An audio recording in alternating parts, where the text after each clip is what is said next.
I'm Alex, And I'm Brennan. and today our topic is what it's like to be a new EU fan with a special guest, Stevie B, who's known for interviewing all of us and hopefully making his own EU reviews too, so we can live vicariously through them. Ooh, But, I'm not as clever as you two, that's for sure. but how you doing? I'm doing really well. Actually, it was fun chatting before we started about Rogue Planet and how I just started reading that. And I kicked myself because I've listened to some reviews about it before I even got there. And I was kind of like dreading it. But now I'm actually really enjoying it. I think it's fun. Yeah. And it's nice seeing some more Obi-Wan and Anakin together. And you'll get a lot out of that because this book gets brought up specifically in the Force Heretic trilogy in New Jedi Order. So that's part of the 19-book series. So this book does get brought up again. One part I remember that I really liked from Rogue Planet, which was not my favorite. I thought it was a bit dull in areas. The one part I really did like, I don't remember the context of the scene. Maybe you've already seen the part. But Anakin's just like really grateful or whatever for what Obi-Wan's doing for him and stuff, and gets it and gives him like a really big hug, and that just stuck with me. Oh yeah, stuck out. That stuck out to me as well. And Rogue Planet, for all intents and purposes, is almost like a book zero of New Jedi Order. It's like the first book in the series in a way. It almost makes New Jedi Order a 20-book series, just because of how intensive the tie-ins between them are. It was completely written to be a prequel to New Jedi Order, which is really, really cool. And the world building there with some added depth to Obi-Wan and Anakin's relationship is great. I do enjoy that aspect of the book a lot. Yeah, it was interesting. I just actually read that part this morning, I think. So that's pretty wild that you just said that. That's cool. Have you read Jedi Quest?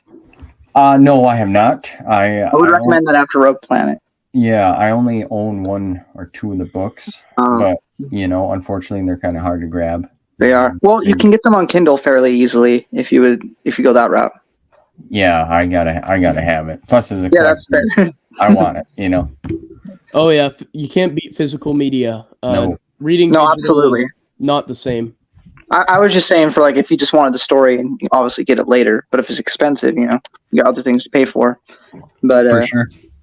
What was the first EU book you read, Stevie?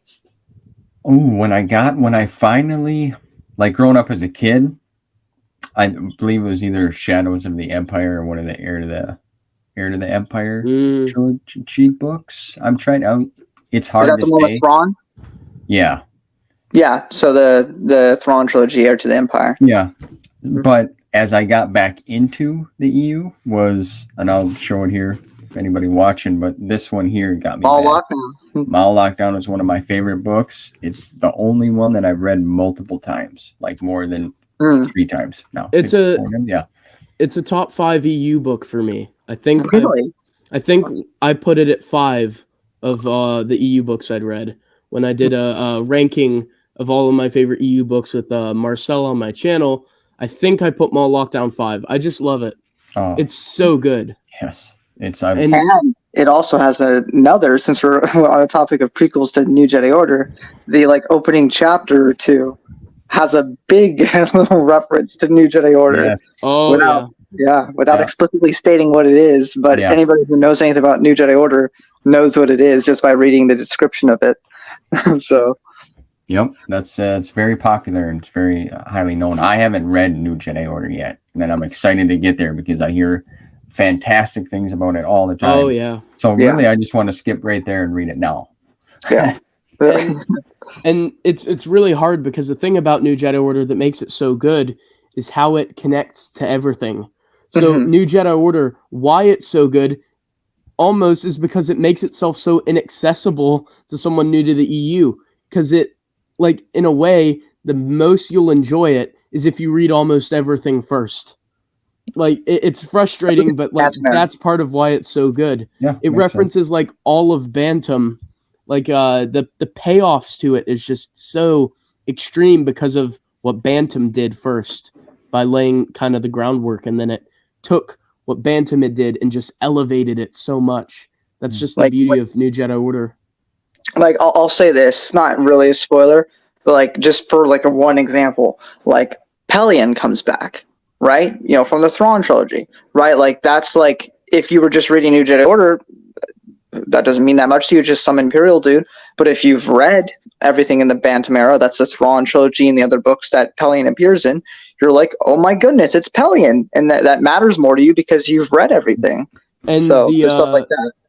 And also, like the squadrons from the X-Wing books, people from there show up every now and then in New Jedi Order, and you're just like, oh, it's just some random pilots if you haven't read the X-Wing books. But reading the X-Wing series, you really know these characters, you love these characters, and now you are fearing for their lives. Like it just adds so much more layers to everything that way, cool. And that's the beauty of it, but it's also so frustrating too, right? Yeah, well, exactly, because then everybody praises it, and it's like the next best thing to sliced bread. So I want to read it. But on a quick note for the Maul lockdown, now, this book caught me probably when it first came out. I was walking through Walmart, and I just caught it out of the corner of my eye. And now I wasn't into the EU, had no idea about the whole lore and all the books that were wrote. Like, I had no idea. I grew up with the original trilogy. I liked collecting the toys. You know, it's like a safety net. There's a whole big story there that we can get into. But so recently, when I got back into reading, I immediately, just Amazon, Maul lockdown, boom. And then I was like, I'll start looking for YouTubers, see what else you can read. Because I knew in the book they show the whole timeline, but I had no idea, right? So now this just opened up a whole can of worms. So now I've been just gobbling everything up that I can. And the Del Rey timeline in the front is like huge. Like there's just a mind-blowing amount of books. But then if you like how I looked up back when I was getting into the EU, when I read Scourge in 2017, realized it was different than the sequel trilogy and was looking up about it. And then I found out that all of these comics are relevant too. And like that was probably what blew my mind the most. I was always a big reader as a kid. I never had really gotten into comic books. But as soon as I heard that the books and the comics were in one timeline, from like a quick search of Wikipedia and discovering Matt Wilkins talking about it, I was just like, there's all of these books. There's over 100 books to read. Then there's these young readers' novels. And you're telling me the comics are relevant too? And that was truly eye-opening and just shocking. And I still remember the feeling of just being like, what? It all connects? How? Like, I can't even There's really put it nothing into like words. You know, it's just insane. There's nothing like it. Yeah. You're right. And I'm just discovering all these comic books too myself. And I wish I was I was around back then to get them, but I didn't live nearby a comic place, nor did I even know about Star Wars. Like I said, I was just the films, the toys. There was other video games that interest me and other movie series and such. So yeah, I'm just getting into comics too, and I'm starting to slowly build them up over time. But that's pretty. You started to read Tales of Jedi, huh? Yes. Yep. How's that going? Well, it's great. I truly enjoyed it. It was different. It didn't it feels like Star Wars, but it doesn't at the same time. It's weird. And like the beginning of it, like the first half of it kind of feels like a fantasy sci-fi comic. Oh yeah. Okay. Yeah. Then you switch gears halfway through, and now it feels like a sci-fi fantasy series. So it's really cool. I really dig that a lot. That's why it's so awesome. It was written during the time when George Lucas was going back to do the prequels, right? Or in the years leading up to it.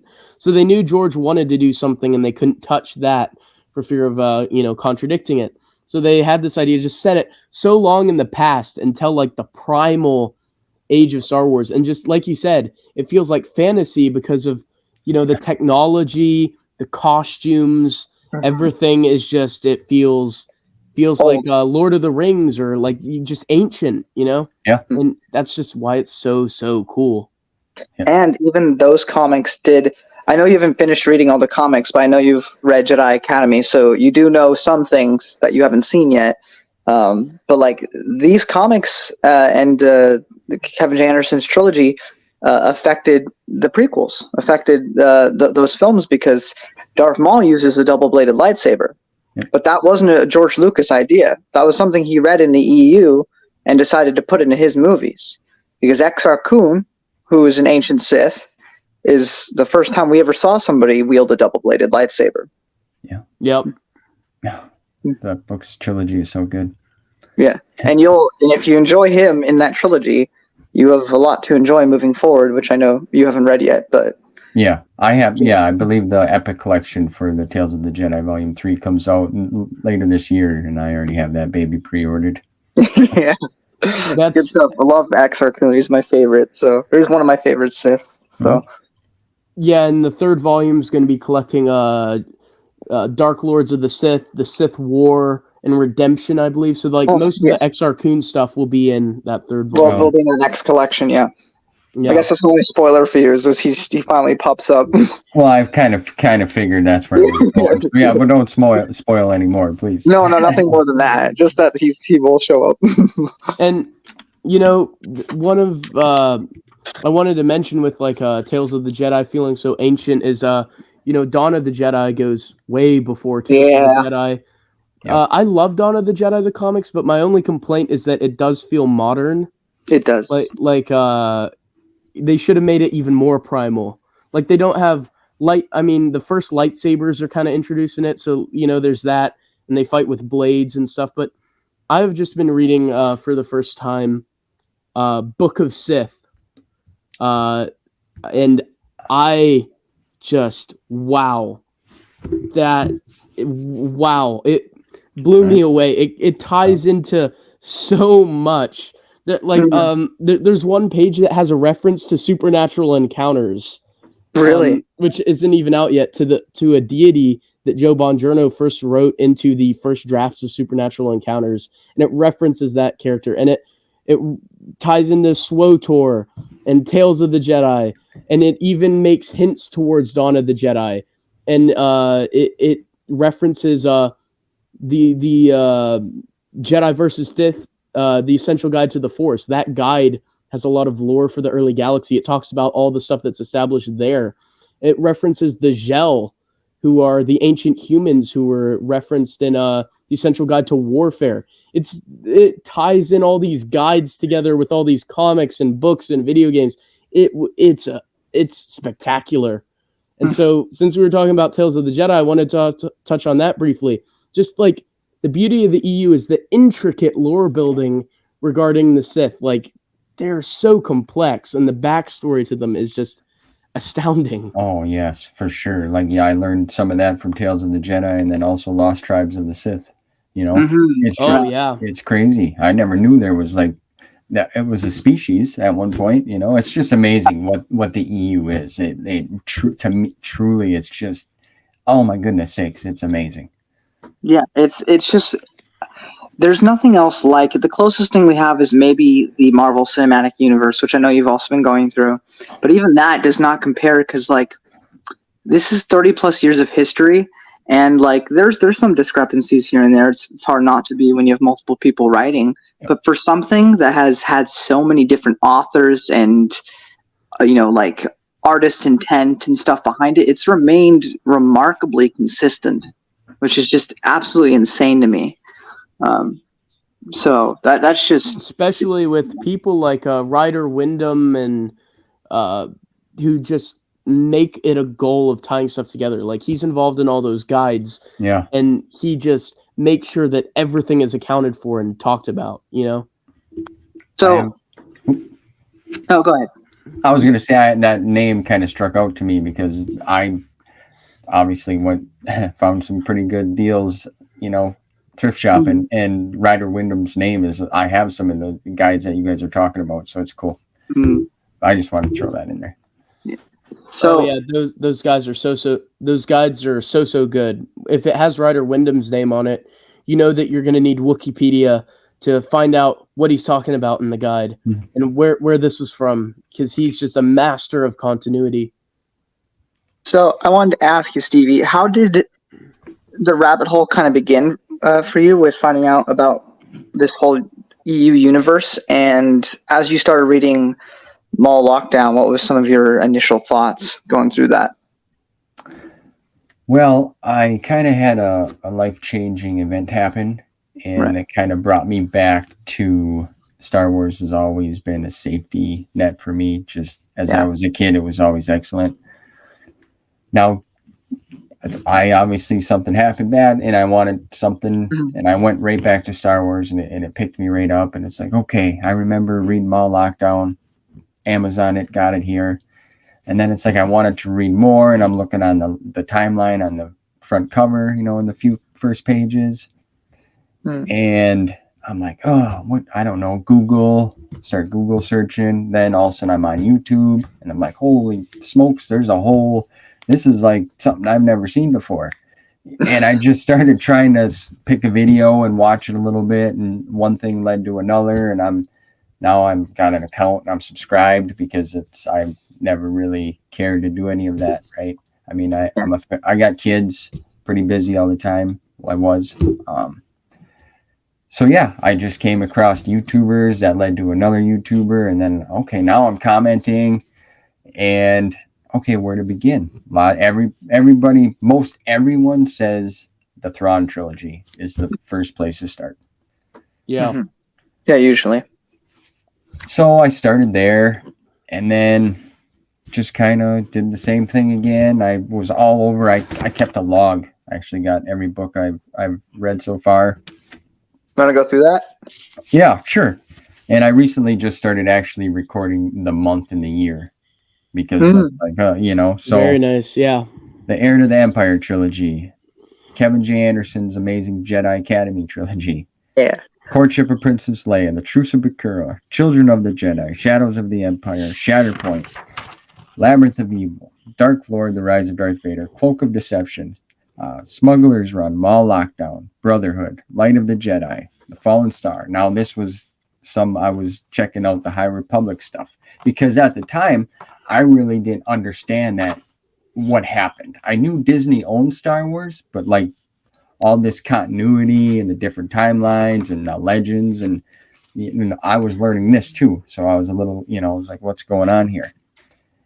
The Jedi Apprentice, that whole book series, I read that. Let's see here. That series is so good. Oh, absolutely! Like, that's amazing. When I read that, I was like, this is intended for kids, but like, it gets dark at times, and the amount of characterization too for each character. Like, if I was the age they intended that for when I read that, I would have been like inconsolable at times later in that series as it got towards its end. Like it does get dark. It gets incredibly sad, and it deals with really mature themes for a children's book series. It's incredible. And in the time era it was in, I was so shocked. I was like, what the hell are they going to do before episode 1? Because isn't before episode 1 all boring? It's 1,000 Years of Peace. How the hell are they going to do anything? I had no idea I only heard like Matt Wilkins say like, it's amazing. And I'm like, okay, we'll see. Because it's like before episode 1, before all the important stuff happens. So like, why would I care? Besides seeing more of Qui-Gon and Obi-Wan's relationship, which I was looking forward to. And then it happened to be like, just absolutely one of the best stories I've ever read, and it came from a young adult series from Scholastic. It's incredible, and it's amazing, bro. It just like I remember reading it, and I was like, you were right for like a young children's. They're the I don't want to call it violence, but like it was compared to what they're writing now, how they're using terms and stuff. Like it was pretty good. How they were beating each other up, and that series made me cry. I'm not gonna lie. Me too. I agree. I cried. A few Star Wars books have done that to me. Oh, me as well. So it's just a brilliant Jude Watson, excellent. And she wrote them incredibly well. Like I could hear, like Obi-Wan's more a kid in half of the series, so less Ewan McGregor. But I did in a lot of Qui-Gon's lines, I could hear Liam Neeson saying those lines. Oh, for sure, 100%. She nailed Qui-Gon's characterization. Absolutely. Like, James Luceno did pretty good with Cloak of Deception, but not as well as Jude Watson. Yeah. Jude Watson really wrote Qui-Gon like no one else could. Oh, it's perfect. Let's see here. The Force Unleashed, Dooku Jedi Lost, Death Troopers. The novelization for Force Unleashed or the game? Yeah, the novelization. Very nice. Yep. Kenobi, and then I read Red Harvest, Dark Rendezvous, and then I kind of stopped, and I'm like, I want to read stuff in the order of the timeline that's in the book. Yeah. Okay. And so I started with Lost Tribes of the Sith. Now, I didn't own Dawn of the Jedi, so I just started with Lost Tribes of the Sith. Okay, you're not missing much. Yeah, that's what I've heard. That's what I've heard. Very smart decision, because Dawn of the Jedi Into the Void, of all the 130 some Star Wars novels, it's my worst favorite. It's the worst of them all. They started with the worst. So, like, I guess if someone really went in chronological order for the first time, at least they could know it gets better from then on out. It's all uphill from there. Perfect. Well, okay. Well, I'm not missing much, like I've heard. So right now, I've read from there all the way to I just got involved with Rogue Planet. I just finished the Phantom Menace novelization, and I loved it. Terry Brooks nailed that, in my opinion. It was just great. It was great. Yeah, I like the added scene with Anakin and the Tusken. I thought that was a wonderful addition because of what's going to happen in the next movie. I thought that was so good what they did there. It's a small scene, but still, I thought it was great. Yeah, and I also like the added dialogue with Maul, like when they gave Maul a little more, and that was good too. Well, also, this is where it gets even harder with collecting, because there's also, if you want even more stuff, there's 4 with different Maul covers, before he dies. There's also a short story with him called Endgame. I forget who it's written by. That's written by I think that's written by Lucino. And then there's also these, I think it was by Ryder Wyndham, these young adult series called Episode 1 Adventures, where you have Qui-Gon and Obi-Wan, still not written as good as Jude Watson, not nearly as well, but they go on an adventure. And then the next... And guess who shows up in that series? Joris Sabaoth from the Thrawn trilogy. Oh, yeah, he does. As a Jedi in that in Ryder Wyndham, like we were already talking about, a master of continuity. He wrote Joris Sabaoth from the Thrawn trilogy into a children's book. That's cool. That was meant for like hardcore fans that were like, I'm going to buy everything, including the kids' books. But like any kid that's reading that most likely hasn't read the Thrawn trilogy, so would have no idea who that character is. So like it's that small things in the EU that weren't necessary. Like nobody asked him to do that. He was just like, you know what? It's the prequel era, which means he's still alive. I'm just going to include him. Why not? Yeah. Well, yeah, I would if I was an author. Yeah. It leads right into Outbound Flight too. All right, because he is talking about the Outbound Flight project. He's talking about the project in the series, so it just flows perfectly. I'm really excited to get to the Outbound Flight. I've heard nothing but good things about it. Yeah, it's really good. That's next on the list. So, or after Rogue Planet. Yeah, and then you have Approaching Storm after that, correct? Oh no! Oh, come on now, everybody! I heard that's not a good one either, is it? Yeah. It's just they walk around a planet a lot. They walk around a planet a lot. They talk about things. It's okay. Yeah. There's no like. I don't think there's like great character moments in it. There's like one scene that stands out to me, where they're like with this tribe or something, and they have to like show their talents or like different talents they all have.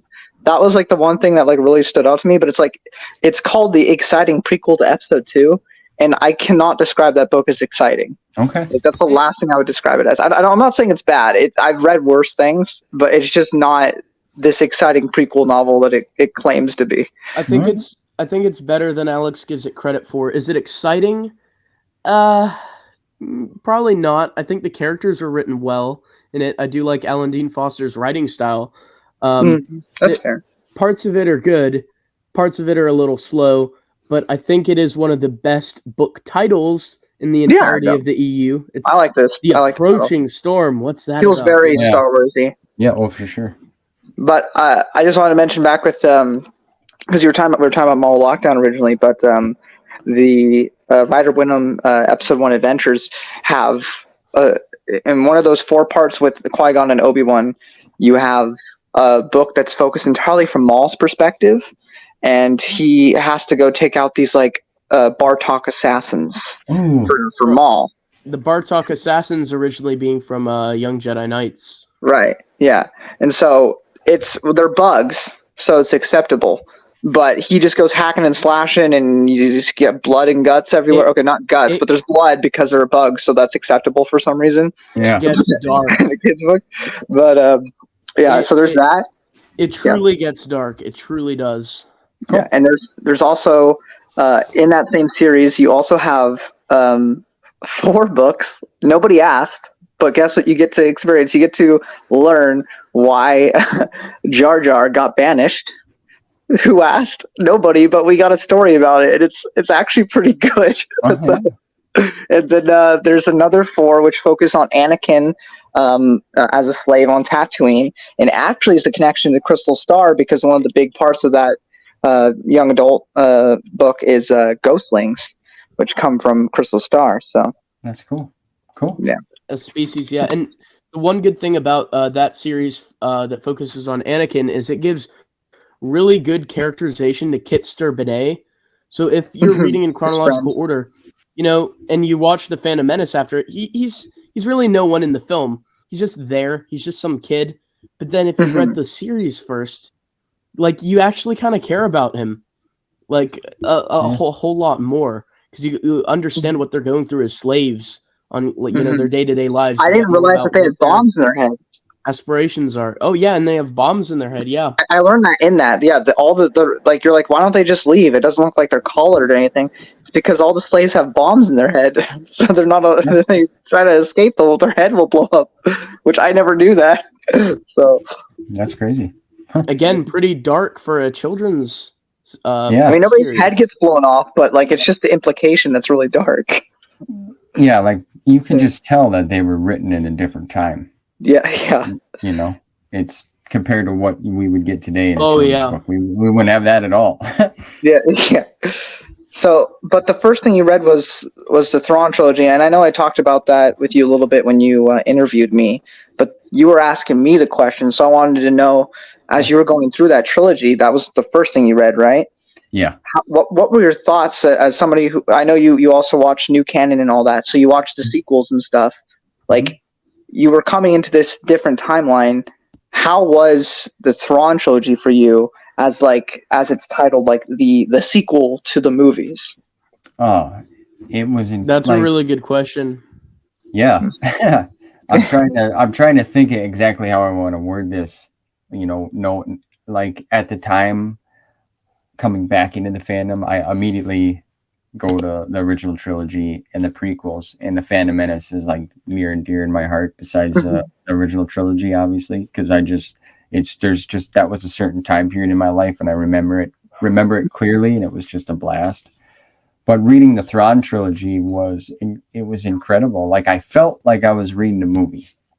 Okay, like it should have been, like, I could see Luke, I could see Leia, I could see this new, you can see it. Yeah. And you can visually see it in your head. And then watching the sequel trilogy, like, already before reading this, like, I didn't really think nothing of it. Okay. But the more I read the EU, the more I started digging down the rabbit hole. And then, you listen to somebody's podcast and they say this or that. Then you listen to somebody else's and they got a different point of view. Yeah. So now that's kind of what I'm doing, as I'm, like, picking it up, looking at it. Now I understand to a point where everyone is coming from, especially on the, since Disney bought it. So yeah, but I mean, the original question there, the Thrawn trilogy, I could visually see that should have been what had happened. Yeah, it would have been perfect in the 90s too, because I think, like, Mark Hamill was in a lot of films, or not a lot of films, but he was in films at the time where he, like, could have totally still played the character and would have felt, like, completely natural to do that, because Return of the Jedi came out in 85, so they could have totally done something.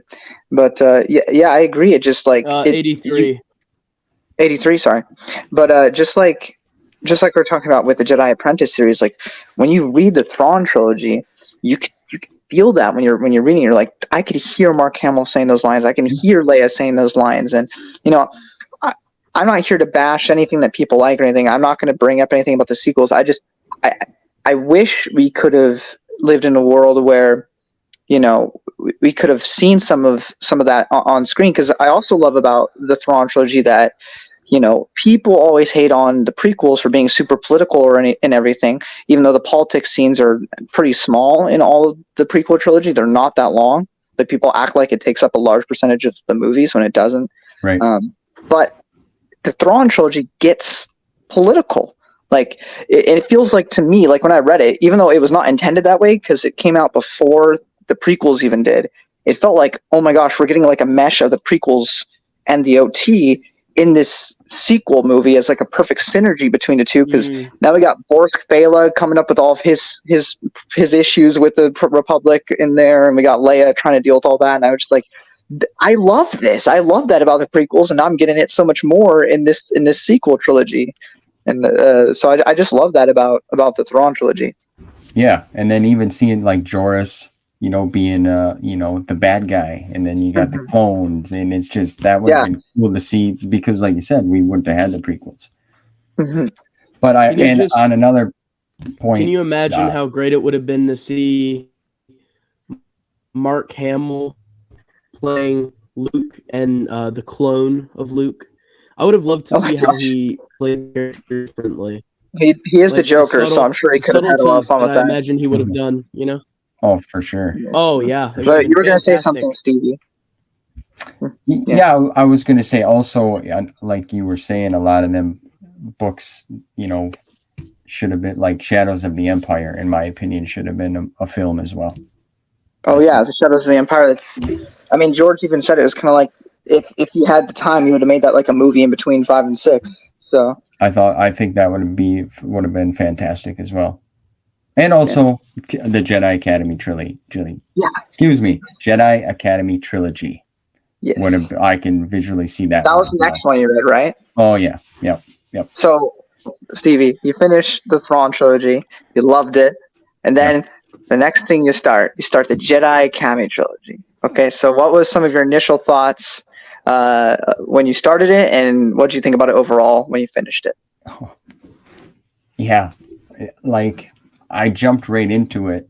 Okay, shortly after, like I didn't own any of the books. I was using my public library, which I got to give them credit, because they have this thing where within a radius around our area in the same state,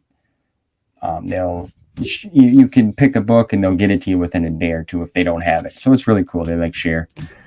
So I had to wait a little bit and got it, and I started reading it, and I'm like, man, these books are just killer. Everything that you read, like you can visually see it, you can hear Mark saying it. Like I was a little shocked with what happened to him, and he was kind of laid up there for a little bit, but I liked how the Academy, it was just fun. And then, you get, your favorite bad guy that I can't wait to learn more about here. Yeah. He pops up, so yeah, that was brilliant writing. It was I think that should have been the films after Return of the Jedi. More so than the Thrawn trilogy. Yes. I was going to say that if you couldn't see the Jedi Academy trilogy as being a movie, I always saw it as being a series with multiple seasons. I don't know why, but I could have seen it as a show. Maybe even the show could have gone more in depth than even the books were on some of the training aspects at the Academy. Yeah. I just think it would have been a terrific show, that trilogy. Sure. So what did you think about Admiral Dalla and Kip Duran when you read it? I would like to know. I still wonder. I question who would play a good Kip Duran if it went to film. I've been meaning to ask people that, but I haven't got there yet. Admiral Dalla was cool. I liked that character. I thought she was pretty BA, and I would have liked to see more too. But Kip, still crazy that she did it with Tarkin, because Yeah. Tarkin's a scary looking dude. yeah, So I don't know anybody could go through with that, but she did. yeah, put her on The Bachelor or something. The Bachelorette. Yeah. But Kip, he was fun. I wanted more from him too. Like I want more, not more from him in the story, but like more from I want more Kip Durant. And now Don't worry. As you go through the EU, you shall get more of him. I thought he was cool, man. He's quite prominent in New Jedi Order too. So you'll have a lot of great stuff with Kip there. Good.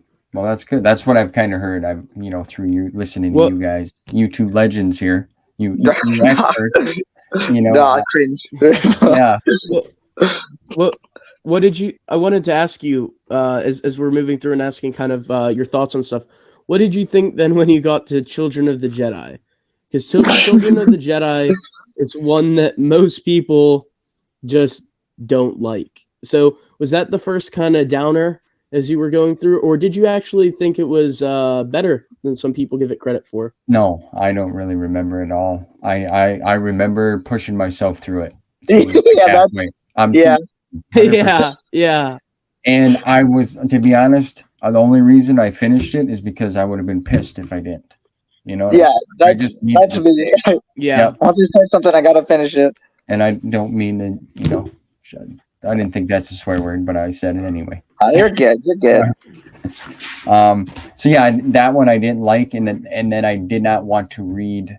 What's the next one that she does? Barbara Hamley does. Planet of Twilight, but it's an unofficial trilogy. So the second one is Darksaber by Kevin J. Anderson. And now I want to read that. The only reason I want to read that is because it's Kevin J. Anderson.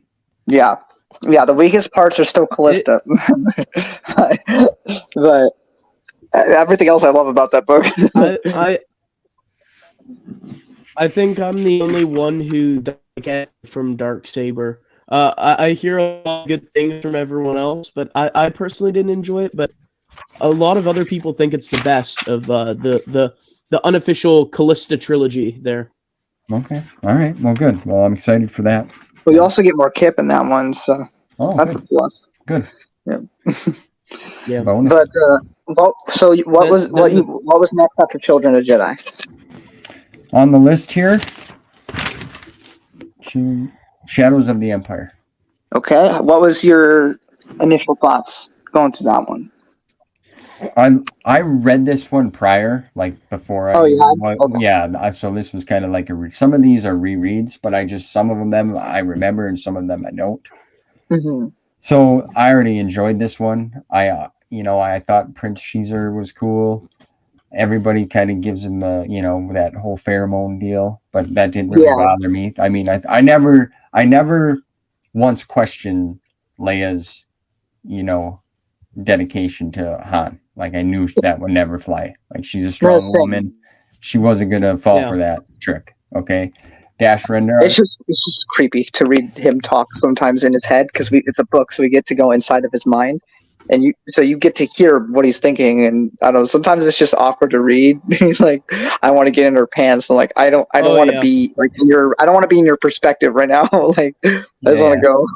I get it. No, I get it. I get where people are coming from, but it just to me, I didn't care. Yeah, I mean, he's a bad guy, so it's okay to be uncomfortable with the bad guy. I always thought it was perfectly natural because the Faline, like you said, the pheromones, right? We see that multiple times throughout Star Wars. Zizor was the first though, but so maybe it unnerved people at first, but we see it so many times in comics, books, throughout the EU that I was just like, yeah, that's what would happen. Yeah, that's what the Faline do. Yeah. And sorry, go ahead. Oh, and and then Dash Rendar was cool. That's Dash Rendar. Shadow Games must read. It's so good. Okay. It's a Dash Rendar story. Yeah, Shadow Games is set before Shadows of the Empire. I think it's after episode. No, it's before Shadow episode 4. It's like a thriller. It's like a mystery thriller, but it is so exciting, so engaging, so enthralling. Multiple characters who you will know, show up as you go through the book, and it's just awesome to see different characters you already know as they start to pop up throughout the book. It's just written so well. But I wanted to ask you your thoughts on Kenobi, because when I recommend to people getting into the EU, I will say Thrawn trilogy or Kenobi, because for people who have watched the movies already, I feel like Kenobi is a great entry point because you know the era. You don't need to know anything else outside I the think movies. it's a pretty exactly. I think it's a pretty easy entry point into the EU. What did you think of Kenobi? The first time that I actually listened to it. The first time I got a free Audible subscription, gave it a shot, used my credit. The Kenobi series was coming up. The Essential Legends Kenobi book was out. Like, there was a lot of hype. So I'm like, all right, this is the next books I'm reading, so I'm going to try listening to it. I couldn't do it for the life of me. I'm not an Audible guy. I can't listen to a book. I can't. I don't have the attention span for it, Okay. But so then I bought it, obviously, read it, loved it. I thought it was great. I mean, it's long. It's a long book, but it tells a great story. Like, from the start to finish, it's like it's like a story, like a real Speaking story. of like possible movies, like that one in particular, when I read that for the first time, like I because George was always about like getting like unknowns, right? Like, that was the whole thing about the only one that was really well known in the original Star Wars was Harrison Ford. You know, the guy that plays Tarkin, he was super popular back in the day, and of course Obi-Wan Kenobi. Probably a few others, I don't know, but the main cast, you know, like Luke and Leia, they were unknowns, and so I'm thinking about, like, as I'm going through this, and like most of the main characters, you know, you read a book Kenobi, you're expecting Kenobi to be the center focus, but he's not. Right. He's like the cowboy that comes into town every once in a while, right? Yeah. And so we get to focus on this family, this family and these farmers, and that could have been anybody in a movie. Could have been up and coming actors, you know. And I love how much by the end of the book I cared about these people that I'm never going to see again. Yeah. And it was done in one book. It's even worse if you think about it, because at the end, do you know where this is spoilers for the end of the book, but the family that Alex is referencing, Obi-Wan uses the last of his credits to send them, the Caldwells, away to Alderaan. And we know what happens to Alderaan. Well, so to be fair, from an optimistic outlook, we don't know if she stayed on that planet for 20 years. Yeah. Sure. I would like to think they got off, but yeah, absolutely. But he sent them to a planet that blows up. So to me, I always took that as if you take it as he sent them to their deaths, he cared about that family. And when he's sitting in the Millennium Falcon with Luke, and he hears all those voices cry out in pain, it's not a stretch to assume that maybe there went a love interest of his, you know?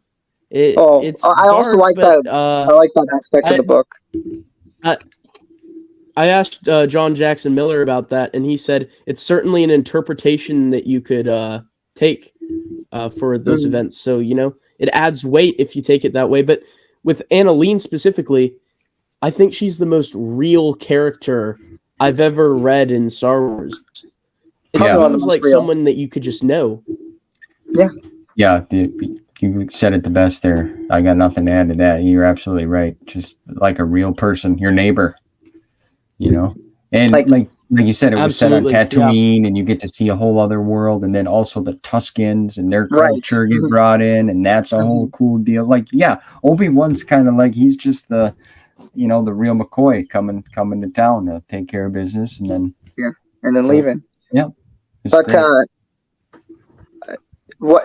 So I know we can already talk about the family, but were you bored by them when you first started realizing that the book was going to focus primarily on them, or like what was your initial thoughts when you realized, oh, this book isn't primarily about Kenobi? I was a little like, because we were getting a little bit here and there, and then there was the meditation stuff, which was really cool aspect of the book, and then seeing that side of Obi-Wan. But yeah, I was a little at first. I was like, okay, another chapter. Oh, okay, and then it's like, Then you kind of get it when he shows up at the first time, and then the other family is, they're causing a ruckus, and then you're like, okay, so this story here, and then it just all fits together. It's crazy. Yeah. I think one of the parts that hit me the most, that almost made me tear up, I didn't, but I almost did, was when, I forget how it happens, but Annalene gets called Annie, and Obi-Wan immediately starts choking up.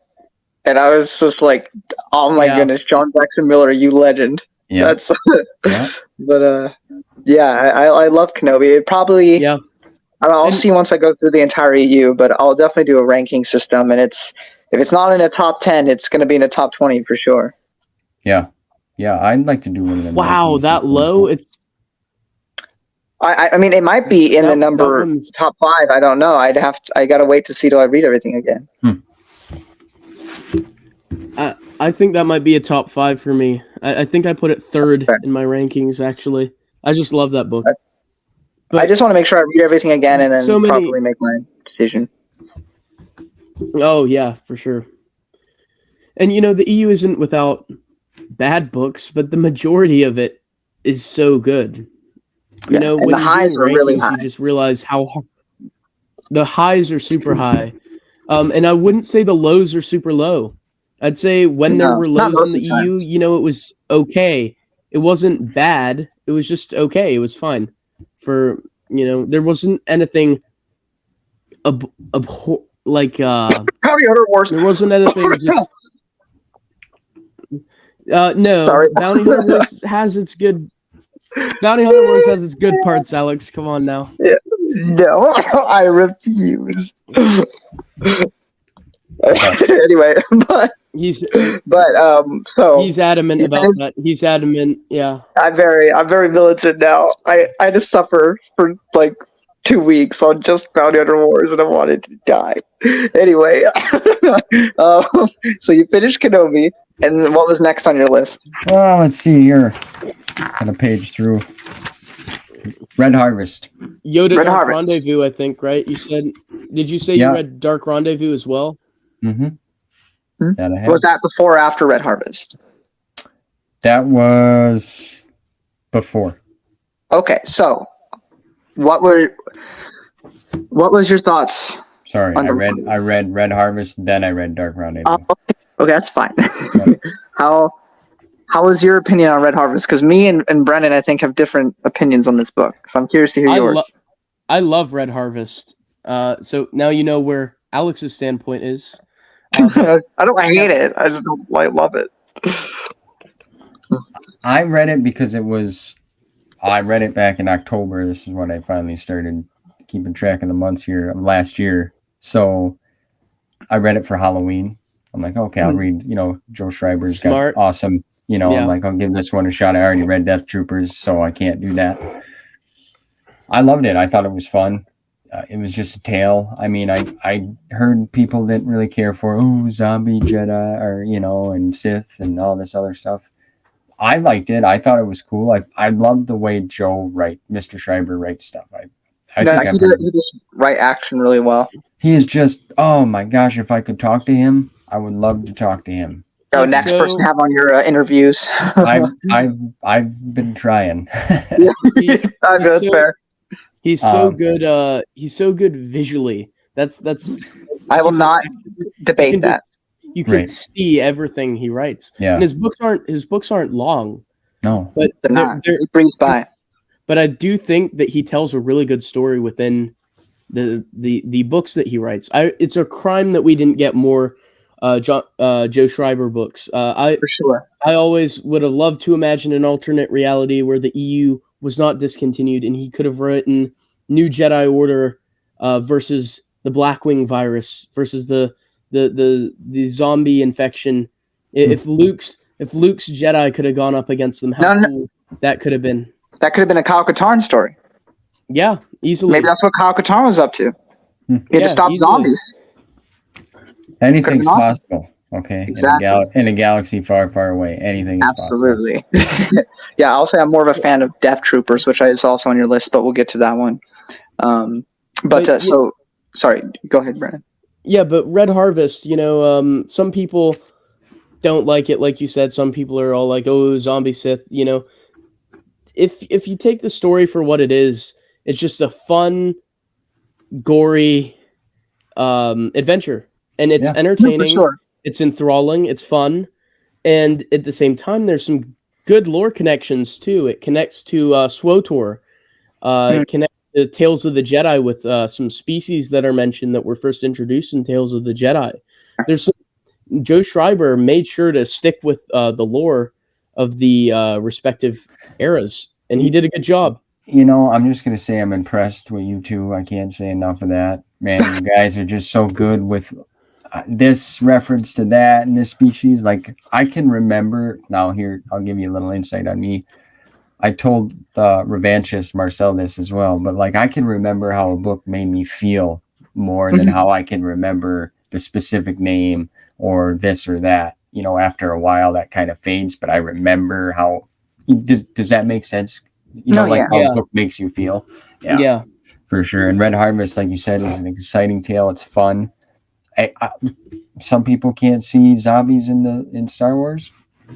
I could, and that's cool, right? Yeah. And to mention Death Troopers, I know I mentioned that I read that too. Like, I did not know Han and Chewie were in that book. Yeah. That blew me away. Blew me away too. And my favorite part of that is something that I tell people chronologically. If you read chronologically, accounting for everything, not just books, but comics, all of that, you go from a children's book where Han is doing missions for Jabba. It's like 80 pages. Right. You read that, Ryder Wyndham, and then you get to Death Troopers. Yeah, Ryder Wyndham. He's just doing missions for Jabba. It's really a forgettable little adventure. He's running spies for Jabba in a kid's book. And then the next thing chronologically, he's fighting zombies and Death Troopers. I just think that's hilarious, like the chronological order to that. If you're reading in complete chronological order, you go from Han in a kid's book to Han and Chewie fighting zombies in a horror novel. It's just, I find that funny. It's crazy. Well, I was trying to go in order of what Stevie had wrote down, but since we're already on it, I love, I think most, not even like the blood and guts of Death Troopers. The whole atmosphere of the book is so like, I don't know, it feels like it's dark kind of. Yeah. Well, not only dark, but like it feels like, I don't know if claustrophobic is the right word, but it feels so like tense the whole time through. And you only feel a slight relief once Han and Chewie show up, because you're like, which is probably my biggest criticism, even though I love that they're in it, is because the moment they're in it, I'm like, well, they're not going to die because they're in the movies. So, but like, because before that, all the characters, I don't know who they are. They could die at any second. Right. And I really was like on the edge of my seat with a lot of that. But the moment that Han and Chewie showed up, I was like, oh, okay, well, they'll be fine. They're Han and Chewie. But that being said, I still love their inclusion. And there's a part too where there's like a bunch of like zombie Wookiees. And I remember there's one part where like there's this kid Wookiee, and I think it's Chewie who's unable to shoot for a little bit, and like Han's getting like attacked. He's like, bro, are you gonna help me out or what? Like I'm gonna die. And Chewie's just standing there, and he finally just like shoots the kid and just kind of stands there for a bit. And I was like, this is so much deeper than it needed to be, because this is about zombies, and Chewie's over here having an existential crisis because he just shot a child. I'm like, what's going on? Yeah, it's so good. And also the cannibal scene. I'll just leave it at that. It was great. Yeah, that's quite something. The first revelation. bit where I was like genuinely scared is, there's a sickness, and then one of the characters, the doctor Zahara Cody, is walking through the halls and then realizes something. All the bodies are gone, and it's just like, it's so chilling, that bit. And maybe the whole reason it, like you said, feels claustrophobic, it feels genuinely scary. I think it's because you're on a ship, stranded in space, floating around, and there's just this empty void of space all around you. You're not on a planet where there's all these places you can go. You're on a ship with you're on these the barge. Halls. Yeah. Reminds me of the video game Dead Space. Yeah, That's you're a just good. floating around with all these zombies with you. It's genuinely scary. That's a good. That's a good. See, Dark. I kind of that. It's awesome to hear other people's opinions and thoughts of how it makes them feel, or like Dark. I kind of meant that. Like it just feels. Yeah. And you hit it. Claustrophobic. It makes. You know what I mean? So it's like perfect. Yeah. Perfect. So the next one you read was Dark Rendezvous Yep. by Sean Stewart. So what were your thoughts on that? The Yoda, the actor that plays Yoda, I thought was kind of different. You know, at first I Right. was like, "What the hell is this?" Oh yeah, that You was know? weird. Yeah. That's the Yeah. first thing that comes to mind when you ask me. On the other hand, though, like when they're in the temple in the I don't know if you want to call it the games, whatever was happening there, where the Padawans were fighting and like how that was written. That scene was I like how they did all that. That was really cool to see the interactions too with the masters. You know, Oh yeah. What do you think of Scout? at first that was the one that they was kind of like the black sheep of the Padawans, right? Right. Yeah. Yeah, the nobody Yeah. wanted her, right? With the longest name in all of Star Wars, Talisbeth and Wandung Esterhazy. Well, there you go. Just- That's why everybody calls her Scout. Do that in cursive. Yeah. At first, I was like, you know, something's got to happen, but she came through, right? Yeah. If I'm not mistaken, she stepped up to the plate and got her force abilities were different. Yeah. Right. I think she had issues Yeah, they were doing low. the things a lot of other people. Yeah. Yeah. She just has a lower, I guess, access to the force than a lot of other students. So besides that, and you know, the thing with Yoda, you know, I still I just can't get it. I'm like, how in the heck did they get an actor to play Yoda to put him on a full They ship? just got an Evan Peel type guy. Just and but kind of the meat of the book though is Dooku and Yoda. So I wanted to know what were your thoughts on those sections.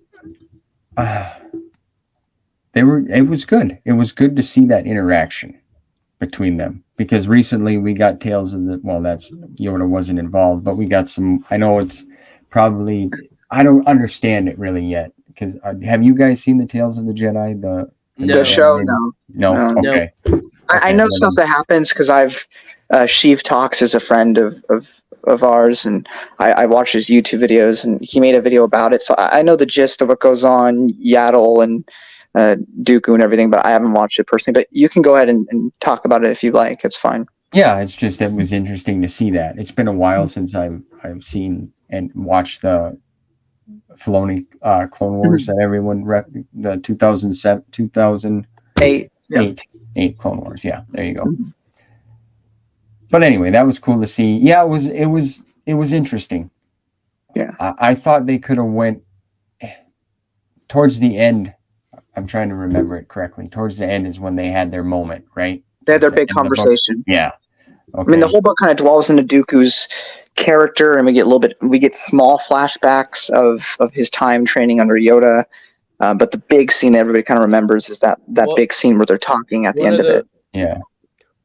One of those flashbacks actually made me cry between Dooku and Yoda because it's got this it sets Yoda up as a father whose son has disappointed him almost, and that just I hurt for Yoda, at least that's how especially seeing the scenes where Dooku.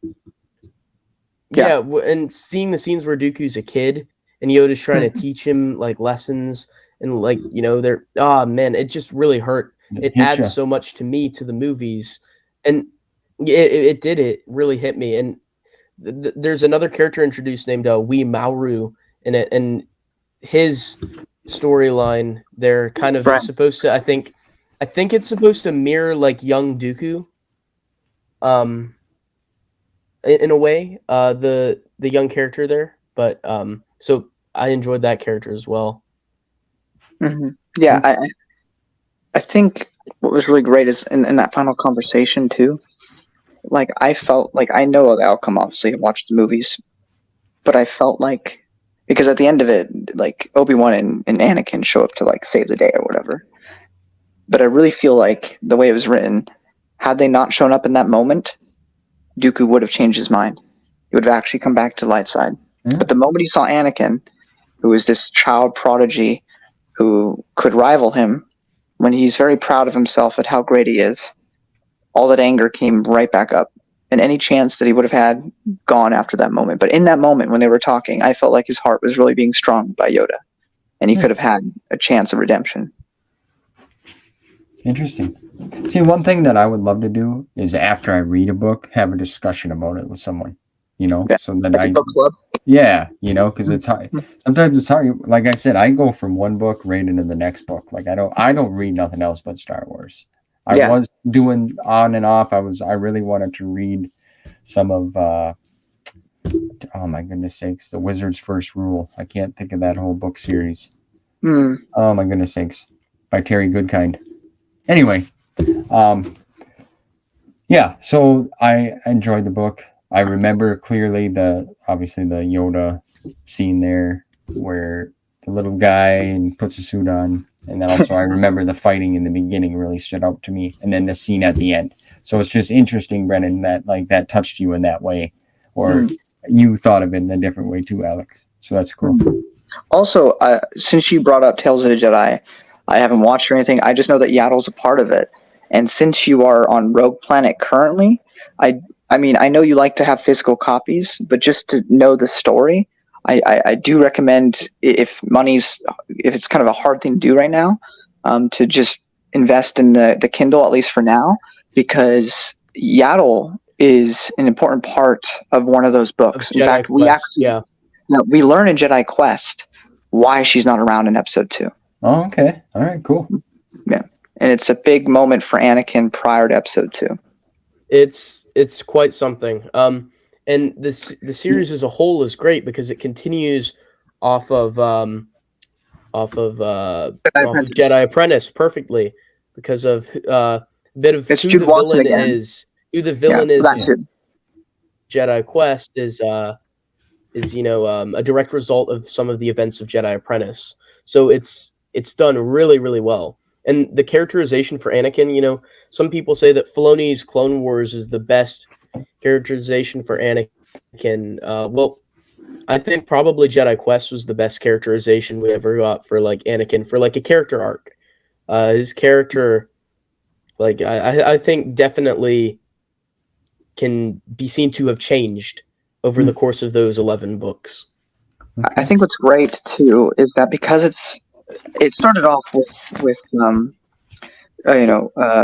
Wolverton, but it was carried home by Jude Watson, and she's the one writing Jedi Quest. And I don't think Jedi Quest is as good as Jedi Apprentice, mostly because we had almost no basis for what Qui-Gon and Obi-Wan were like prior to Episode 1, so it was like really interesting to actually get to see that relationship.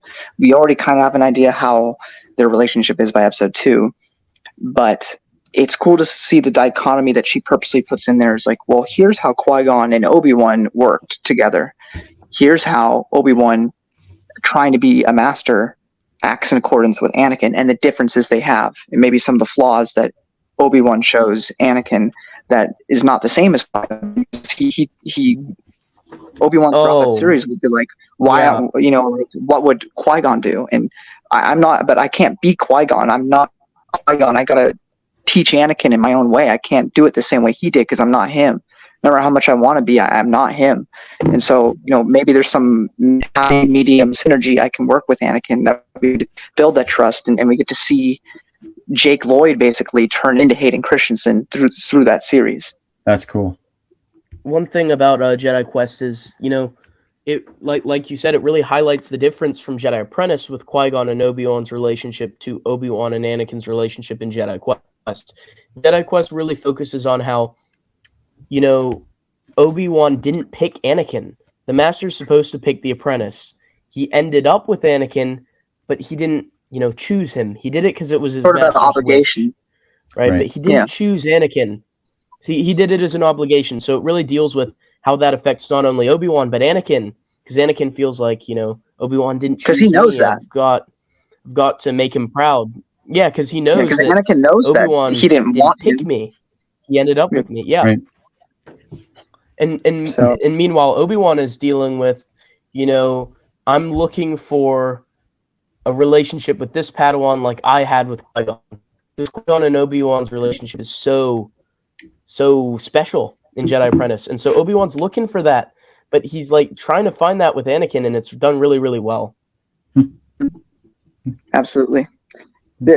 Yeah. But yeah, so what was next in your EU journey so far? After Then I started reading in the timeline order. Oh, right. Okay. So, from Lost Tribe of the Sith. And now, what do you think of Lost Tribe of the Sith, by the way? At first it was a little hard for me to okay, because you're jumping, years, Yeah. each little short story, but I enjoyed it. I thought it was cool. How they they were tribes just fighting against each other, and then they, figure it out, and then a different one would spawn, and then it was cool. And later on you read Tales of the Jedi, which the whole thing with Lost Tribe is that it was one of the soldiers, they crash landed, they're stuck there now. Right. Yep. Then you get this whole history there. Yeah. And you'll be rewarded for that. Like if you're reading chronological order, that's going to happen like years down the line for you, because that whole tribe is a big section of Fate of the Jedi. Oh, cool. Yeah. So, well, the tribe by the time of that time period anyway, because they're still on that planet. So, what was next for you after Lost Tribe? It was, I actually read a few kind of out of order because I was waiting to get them and I didn't feel like waiting for a book. I read Fatal Alliance. What did you think of Fatal Alliance? I liked it. I really liked it. I did. I thought it was fun. It was a bit long. It too. Yeah. It was a bit long, but yeah. I liked it. I liked the idea. I liked the idea of them like spider things with, coming out. Yeah. And it was cool. Yeah. It was just fun. It was fun. It was another fun novel for me. Mm-hmm. Did you know about some of the stuff with that at all? Like with Bastila, who shows up, and yeah, because that's a whole history there with like Revan and everything. I know it now, but at the time, no. Mm. No. Okay. Yeah. So what was after Fatal Alliance? And then Night Errant. Yep, I love that. I loved Cara Holt. I think she's fun. I think I like the idea of a rogue really going out to hunt him. Wow, that's great. I love that. That's such a unique take. I love it. Actually, I love it, dude. I told Mr. That's crazy. Miller that too. Yep. I've only heard 2 people say that they like Cara Holt. You and someone else I know. That's such an interesting take. I thought she was really boring in the comics and the book. That's a really cool take to have. There's a lot in the comics. I haven't read the comics. The Old Republic, I think, volume 5 is coming out this year. Actually, next month. I'm excited, so I already got that coming, and then I'm gonna read because it's got all her Knight Errant comics in there. Yeah. One thing I'll definitely give Knight Errant that I did like about the era was the villains. I thought the villains. He's the most flamboyant, kind of Joker kind of villain I've ever seen in Star Wars, and I really dug his scenes. And I thought he was the best part of the book for me. Along with his brother, I agree. Yeah, his brother's idea of the dark side too is interesting. He's Sith. I forget what his his whole thing is, but he just unique on things, which I thought was really fun and interesting. Yeah, it was cool. It was cool. Like I said, it's just a cool, fun story. I thought she was cool. I guess I don't know. Yeah, it's awesome to hear everybody's different opinion. You enjoy it. Yeah. So you finished Knight Errant, which you really enjoyed. What was next? Path of Destruction, baby. Oh yes, by Drew Carpenter. Yep. What was your thoughts on that? Well, phenomenal. Yeah, that first book in that trilogy is amazing. To me, it's flawless. Flawless victory. I would say it's almost perfect. I think it's perfect besides one thing, but I think that book is as near perfect as you can get in this life. So Yeah, it's great. I even reached out to Drew Karpyshyn himself and told him that. I called him up. I'm like, yo, Mr. K, Stevie B here. No, I didn't do that. No, but that'd be cool, eh? I hope you get him on sometime. That'd be awesome. I'll be fangirling for you. I would love that. I would love that as well. It's, one thing about like I'm pretty friendly, and I've reached out to a few other authors, and some of them got back to me, but I think they're skeptical. I don't know, there's always, depending on what they got going on with contracts and everything and companies they work for. So it's kind of a bummer, because it'd be fun just to hear how they became a fan and how they got, intrigued into writing. So it's kind of cool. So yeah, I read that whole trilogy. What was your thoughts like as you? So I want to go a little bit more in depth with this one. So like you start the book, you know how that all starts and stuff. And so like what was your thoughts? Because it was kind of like a 3-act structure where he starts off as dad or whatever his name is. Yeah, construction worker. Like and then it moves into the academy section, and then the whole finale battle section. So what was your thoughts on those 3 different sections as you're going through it? I would love to see it as a movie. Like, it'd be amazing. It's the perfect story. Like, it starts off, he's just his dad beats him. He's living a miserable life. He's working in his mine, not going nowhere.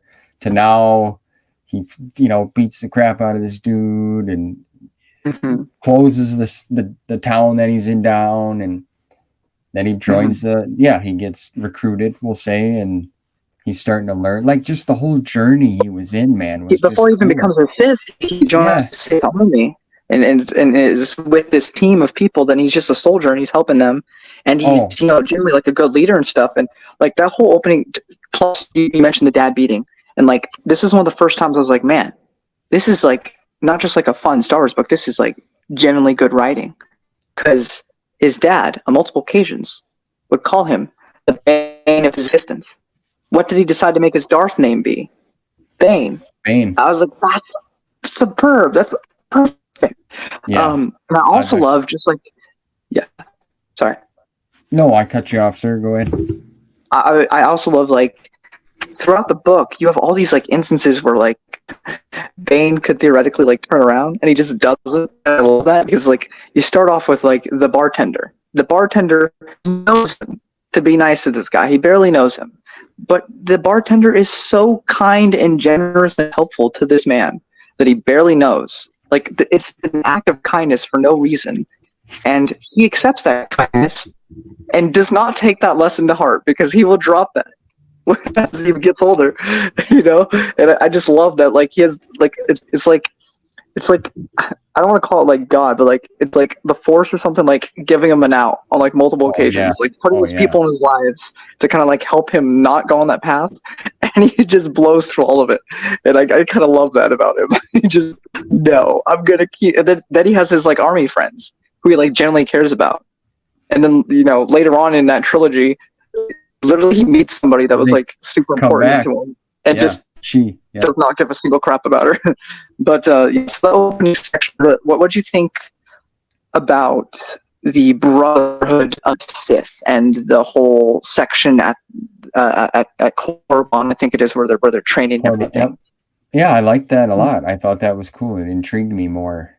It's just that different look at the Sith than what we've had before. And the tribes, will say, like you said, the Brotherhood, and then one wants to become. It's just, it was cool, and I like how he stood up at the end there to what's his name? I can't think of I can't think of it either, but I know what you're talking about. The Sabrak, I think it was. Yeah, and that was cool. That was cool. That was a whole.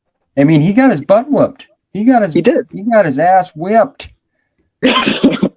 Yeah.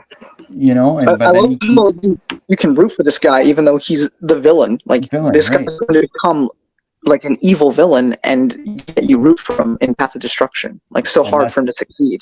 That's what I love about Maul Lockdown too. You root for Maul, really. But back on, Joe Schreiber is one of the ones who's super good with action scenes. Makes it really vivid and easy to read. I feel like Drew Karpyshyn is another one that's one of the few writers, because a lot of times when I read an EU book personally, I'm there for the characters, I'm there for the story, baby. So when action scenes come on, I'm more of a visual guy. So like comics, I'm all for the action, but in novels, depending on the author, I'm just breezing through the action sections looking for if somebody dies, because that's all that matters to me. Otherwise, I'm not really visualizing those action scenes for me personally.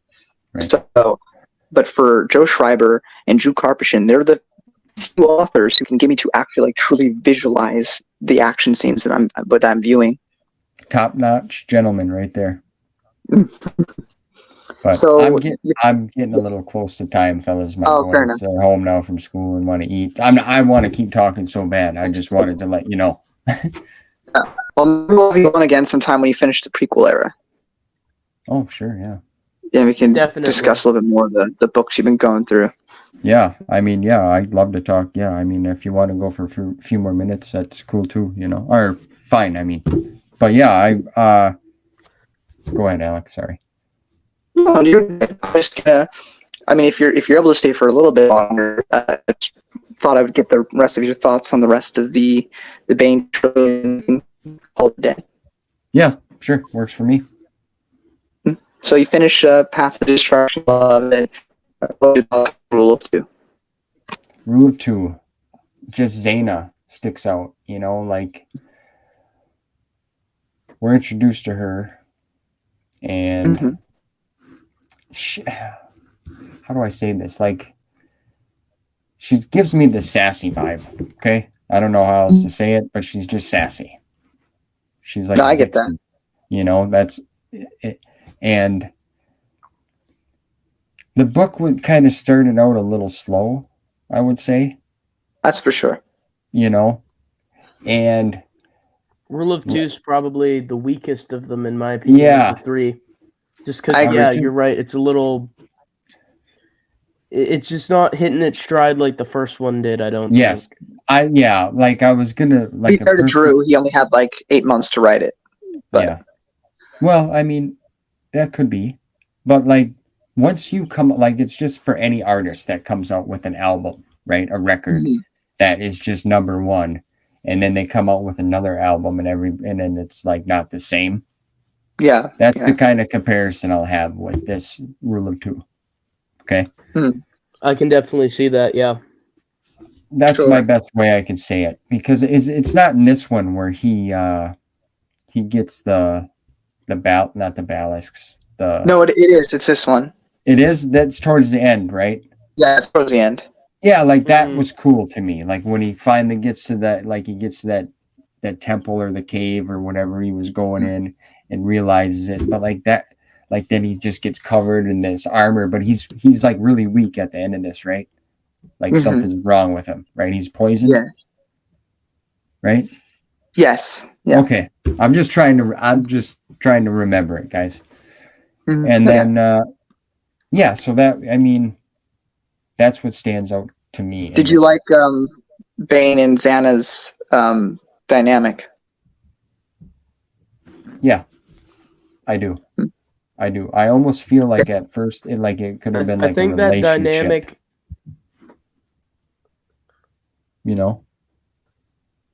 Oh, that's interesting. In the beginning, I can see that a bit in that one. In the yeah, I think the third one though for me is probably where their master apprentice duo really is the best, and that's when it's starting to get where they're more suspicious of each other, but at the same time, that's where it's best. And they still rely on each other to an extent, which I thought was interesting. At least at the beginning of the third book. Speaking of which, what was your thoughts on Dynasty of Evil? I thought it was good. It brought it back. Like it ramped up again. Step up. Yeah, it was like everybody says. I think that the perfect. I'll throw this back at you. In one of your reviews you did for the God trilogy, you brought Lord of the Rings into it, and you're like, a lot of people don't really care for the Two Towers. I didn't say they didn't care about it. Well, right. It's not their favorite. That's what you said. It's either the Fellowship or it's kind of Path of Destruction's my favorite. Like that's an epic novel right there. Oh, hands down, perfect. Yeah. Dynasty of Evil brought it back.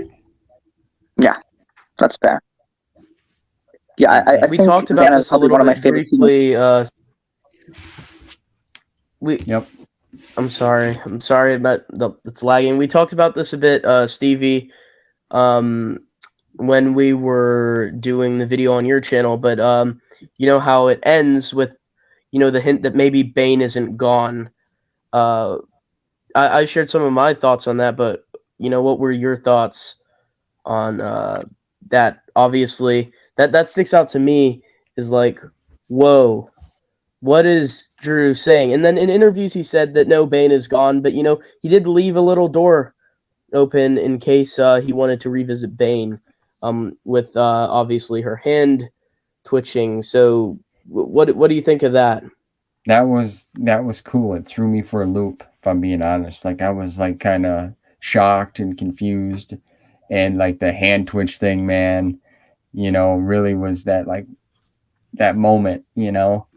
I think if I'm correctly, I've heard Drew talk about it before. Like, yeah, he would have loved to continue. Like, he had some ideas. I think I'm Yeah, sure you want to make a guys. Dark Xana novel? Yeah, and I would have loved that. And who knows what could have happened in that?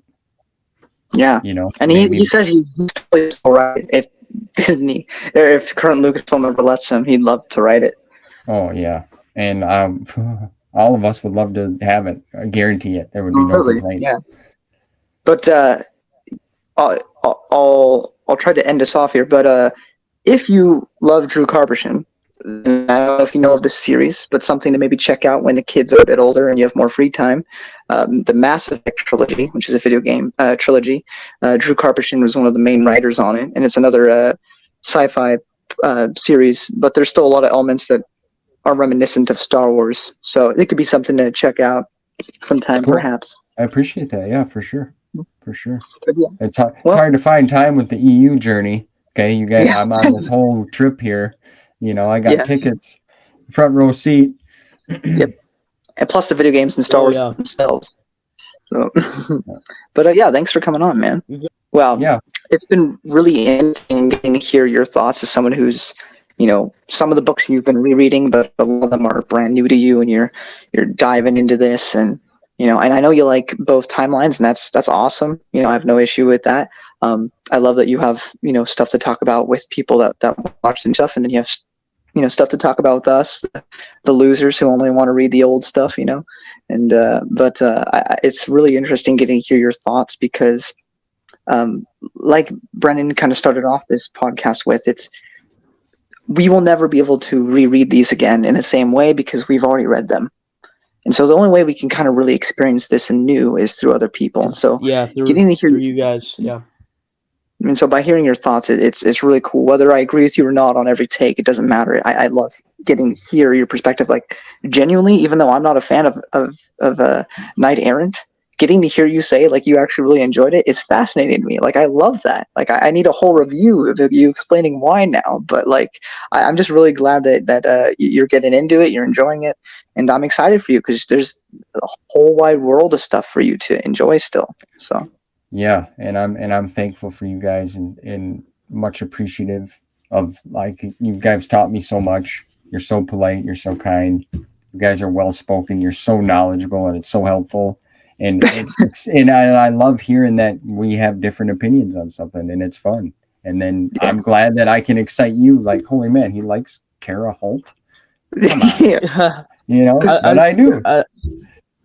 I've been lagging, so I'm not sure if you heard, but as soon as you said you like Kara Holt, I just burst out laughing and went, "What?" Like that's just such a good thing to hear. The world would be boring if we all thought the exact same thing. So it's great to hear it. Different opinions, like you guys said. It's fascinating and really cool. Yeah, and thanks so much for having me come on and do this, and I'd love to come back and do it again on a different topic or just keep telling you my story so far because it's fun and I'm enjoying the ride. I can tell you that. Story so far with Stevie B. It's got a nice ring to it. Yes, it does. Well, thanks for coming on. Yeah. Until next time, audience. Bye-bye. See ya.